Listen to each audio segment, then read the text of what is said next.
With the UK facing a cost of living crisis, it's more important than ever that people are supported to know and claim their human rights, and that those in positions of public power are held accountable.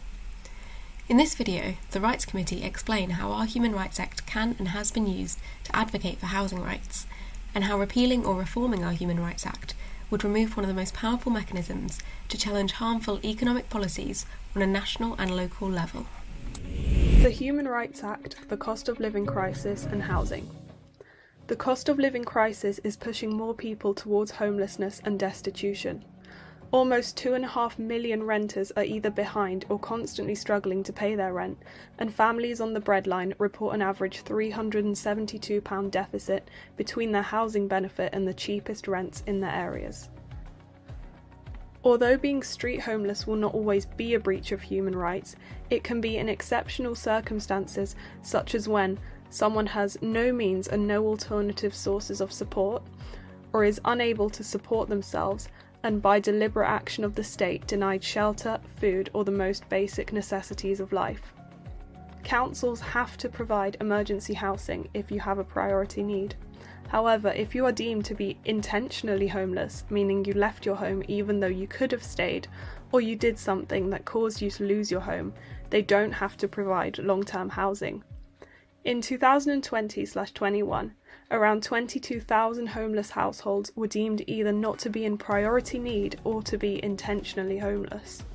Article 6 of our Human Rights Act means that everyone has the right to a fair hearing when these decisions are made, including an opportunity to appeal. With well over half of local authorities reporting access to social rented tenancies for homeless households also becoming harder, this opportunity is more important than ever.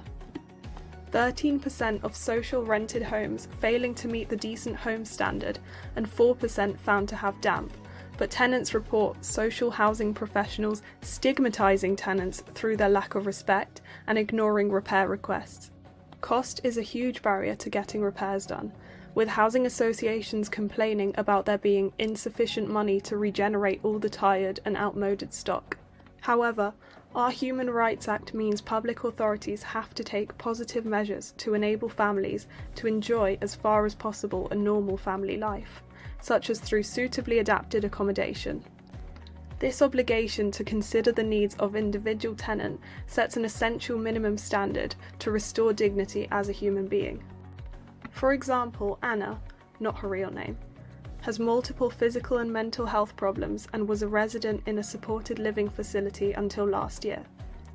The facility did not have adequate washing facilities and wasn't regularly cleaned, putting her at high risk of infection and illness.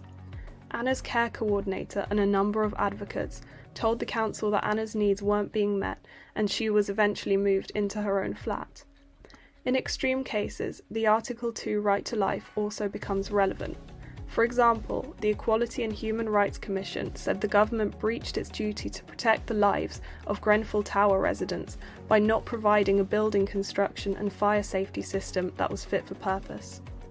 Our Human Rights Act and its protections are more important now than ever.